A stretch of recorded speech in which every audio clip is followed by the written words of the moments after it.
Look, we found your hair at the crime scene, honey. What do you know about what do you know about this? Why is your hair at the crime scene? That ain't me, bro. I don't know what you talking about, bro. What I gotta do to get some information out of you? Cut it. Go.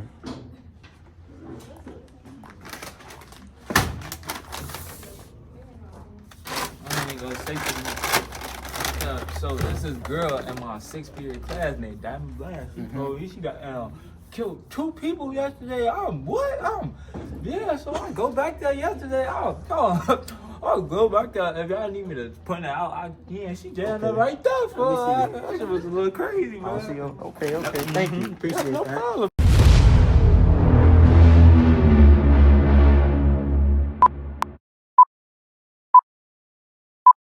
My name is Ryan Roberson, and I am the first responder for the 2 murders that happened at Kenwood Academy on Wednesday, February 28th, sometime after 6:30 p.m. Oliver Speller, the teacher who teaches in room 225, stated that he got to school earlier than normal, or somewhere around 8:30 a.m., and noticed the bloody footprints coming from the back room, which caused him to open up the door where he discovered the 2 male dead bodies on the ground. This caused Mr. Speller to yell, close the door, and immediately call the police. CPD showed up and searched the scene until I arrived and had them removed from the scene. When I went to go search the scene for myself, I also noticed the 2 male bodies dead on the floor. One was by the entrance, lying face down, and the other was by the other door, which we'll just call the exit, lying face up. The body by the entrance obviously suffered from a gunshot wound to the head, and this was apparent because of the blood spatter and the brain matter that was on the walls and on the ground, the burn mark on the back of his hoodie, and the shell that I found on the left side of the room, which I infer came from a Glock G21 because of the .45 auto printed on the shell. The body by the exit suffered from a blow to the back of the head and asphyxiation. This was determined because the brain matter was found directly under the back of the head, and the eyes were black and the mouth was bloody, which showed signs of asphyxiation. My fault. After analyzing the scene, I told my team that we would be using the quadrant techniques, and within our quadrant, we would be using a linear technique. This is because these techniques are effective for groups and will allow us to precisely and accurately search our quadrant. We also switched our quadrants in order to get a new set of eyes on each quadrant so that we don't miss any evidence. When revisiting the crime scene, we use the spiral technique to basically just start from one point and then branch out so that we don't miss no evidence and get to the whole room. While using this technique, we were able to find hidden evidence like a message written in blood and a hammer found in the cabinet. To take a deeper dive into the evidence, I'm going to now hand you off to the forensic scientist. Hi, I'm Mina, my group's forensic scientist, and I'm going to give you all the details on how I identified the suspect. So before entering the crime scene, I noticed bloody footprints in an UGG boot around a size 5'6" woman exiting a room as if they were calm, stress-free, just strolling along. When I walked into the actual crime scene, I seen teenage male, later identified as Jeremiah, at the front of the door, positioned as if he was trying to exit the room. He was shot close range because of the substantial burn mark in the back of his head above the occipital lobe. Above the occipital lobe with a 45 millimeter. Well, we know this wasn't a revolver because we later found the shell laying around. He was wearing a tight hoodie with pants that didn't quite fit him and pink gym shoes, suggesting that he was lower class, because why are you wearing these things in the middle of winter? Behind him is adult male identified as Mr. Blinn. He was seen wearing big clothes and big boots.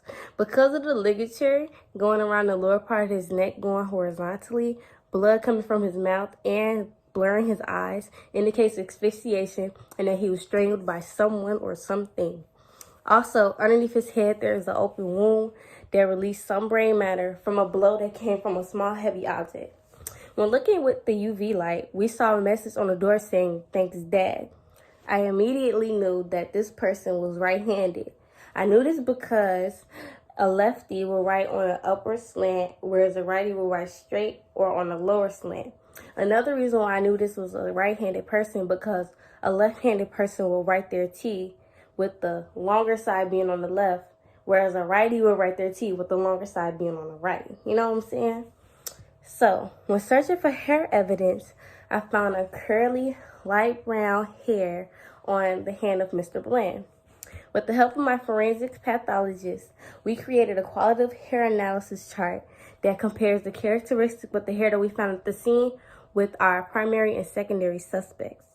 After analyzing the hair samples and filling out our chart, we found that our primary suspect and the evidence were a complete match.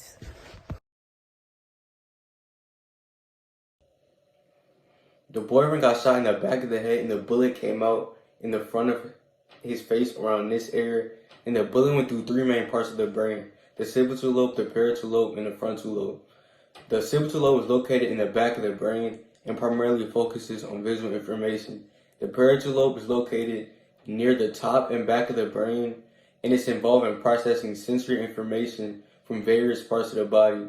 And the frontal lobe is located in the front of the brain just beyond the forehead, and it's involved in a wide range of higher cognitive functions and executive functions. Damage to the parietal lobe could result in various sensory and perceptual deficits. This might include difficulties with spatial awareness, sensory processing such as touch, temperature, and pain, and perception of movement, depending on specific area affected. You might experience issues with body awareness, coordination, and proprioception, awareness of the body's position in space. Additionally, there could be impairments in cognitive functions related to attention, calculation, and manipulation of objects. And if you got damage to your frontal lobe, injuries to the frontal lobe can have profound effects on cognitive and behavioral functions. This might include changes in personality, mood, and emotional regulation. Damage to the frontal lobe can also lead to deficits in executive functions such as decision-making, problem-solving, planning, and impulse control. Additionally, there may be motor impairments in the motor cortex within the frontal lobe is affected, resulting in difficulties with voluntary movements and coordination. The victim who passed from asphyxiation, you can see his eyes are black and there was blood around his mouth and his eyes. And the eyes turning black and coughing up blood are not direct sociological consequences of strangulation. However, in the context of trauma or injury to the head and neck, including strangulation, certain symptoms and signs may occur. And the eyes turning black, the phrase is not a common occurrence in the context of strangulation or other forms of asphyxiation. However, in case of trauma to the eyes or head, such as severe impact or blunt force trauma, it's possible for the eyes to exhibit discoloration or bruising, which may appear as darkened areas or black eyes. And that, in this case, that came from the hammer. He was hit in the back of the head with the hammer, which is the blunt force and trauma.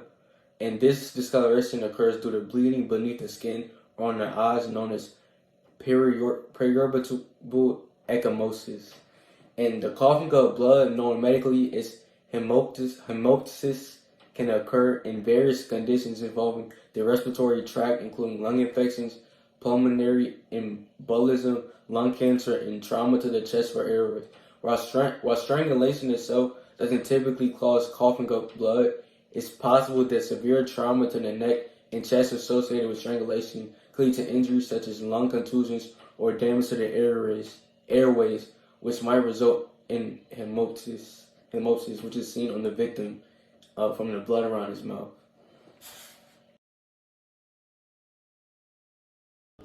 Your Honor, ladies and gentlemen, and the opposing counsel, my name is Jari Horn, and I am representing the client Diamond Bland in this action.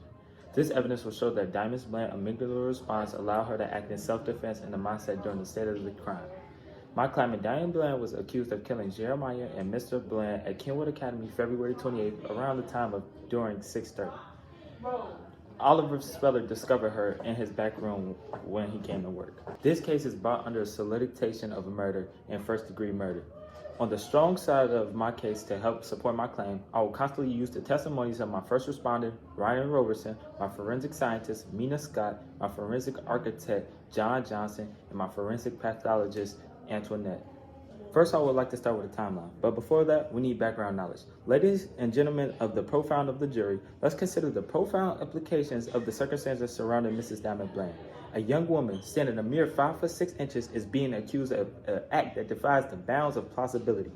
Miss Bland, a member of the esteemed Vanity Modeling Club, is known for innocence and grace, not violence.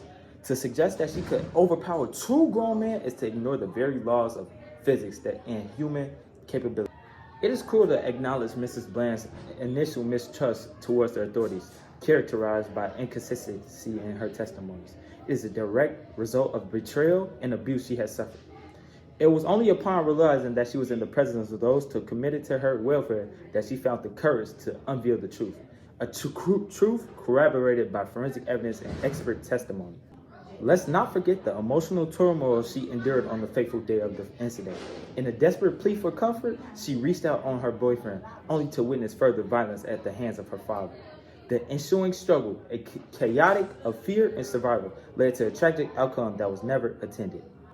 As we dissect and scrutinize the evidence, we must ask ourselves, can we in good sense of right or wrong condone a young woman whose life has been a mosaic of trauma and fear? The defense asserts this Mrs. Bland not only out of malice, but in a moment of profound vulnerability and defense against a lifetime of torment. As in our first interrogation, we discovered that her and her boyfriend had a fallout because of the animosity built up between her father. This was a motive for her boyfriend killing her dad, which was one-sided from her boyfriend towards the dad, as where the dad loved the boyfriend. In our second interrogation, she told us that he tried to touch her again, in which she became stronger and angrier, but before blacking out, she grabbed a gun from her dad's pocket. Lastly, we noted to her inconsistencies of her story, as she tried to give us an emotional appeal and tell us the truth, which is supported by our forensic scientist and architect, which we could prove. The whole time out, forensic pathologist has noted her movements. She seems nervous and sad when talking about her dad. Now, since we have the truth out of her, this is what really happened. Before the day leading up to the shooting, her dad tried to mess with her, such as trying to touch on her, which she called her boyfriend for emotional support. After that, the day of the crime, the boyfriend has caught Mr. Bland cleaning up in 224 and decided to kill him, such as hitting him in the hammer with the back of the head. As Mrs. Bland comes in and sees this, she tells him to finish the job. Not only isn't he capable of finishing the job, as he thinks this is not morally right and thinking of the legal consequences, he doesn't. But the dad is still moving on the ground, which Diamond Bland finishes the job. As she sees this, the gun falls out of Mr. Bland's pocket. The boyfriend went for the gun, but not only Mrs. Bland picked up the gun as the boyfriend runs away and shoots him. Now, this is why the bodies are laying the way they do. After that, she leaves a message. We ask you to consider these truths with passion and recognize the gravity of the decisions before you. Mrs. Diamond Bland observes justice, not further victimization. Thank you. In the pursuit of justice, we must tread with both disagreement and equality. As we delve into the life of Mrs. Diamond Bland, we are confronted with a tapestry of trauma that has undeniably shaped her actions. While we stand here today, conscious of the loss of two lives, must also have grappled with the complexity of Mrs. Bland's own life story, a narrative riddled with abuse and psychological torment. As we consider a path forward parallel to the Gypsy Rose case, illuminate a course of action that balances accountability with the dire need for rehabilitation. With this in the mind, that we propose a plea agreement of a decade's duration have to be served in the confines of a correctional facility, followed by another half in a psychiatric institution, where Mrs. Bland could receive the necessary treatment to confront and overcome the shadows of her past. To put that in simpler forms, we want her to serve 5 years in jail and 5 years to get some help in a psychiatric mental hospital. Note, the plea is not an invasion of a responsibility, but rather an acknowledgement of the multi-faced nature of the tragedy. It is a plea for a sentence that reflects not only the gravity of the crime, but also the potential for healing and redemption, because everybody needs a chance. We must afford Mrs. Bland the opportunity to mend, to grow, and ultimately to contribute to the society in a meaningful way, once she has faced the consequences of her actions. Now I'll present a recreation of what happened and what took down that night. Thank you. This is to help you. My dad used to molest me. That's why find out bodies out there. So my boyfriend took care of my dad. He didn't kill my dad, so I had to get rid of both of them. My boyfriend always had my dad. So my dad did molest me, which caused me to have body issues. He just couldn't cope with it. So that he didn't complete the job. I just blacked out. Killed them both. When you killed them, did you black out? Hello. Oh, for real? I blacked Oh, out. that's so But it's something, that's something I've been dealing with my whole life ever since it started. oh, no. You know what y'all doing is Hey, hold on. Hold on. Hold on, man. Hey, come on, man. Bro. Oh, how you doing? How you doing? I'm good. How are you? That's good. How your grades looking? Hello? Yeah, can you come to 225? Yeah, I'm just sick of it. Like, bring a weapon or something. He just tried to touch me. Yeah, we gotta get rid of him. Okay, 225. All right, bye. Yeah, how you doing, my boy? Mr. Bled, how you doing, Jeremiah? I'm doing good, man. Cool, man. You talked to my girlfriend recently? Nah. Man, you sure, bro? Like, man, you sure you ain't never even called her? Nah, nope. Yeah. Oh my God, Mr. Bland, man. We had got into an argument and like, Wow. man, I see you sweeping like. I just been trying to be Yeah, I think you missed a spot right there, bro. Oh, right I there. think you missed it. What are you doing? Finish!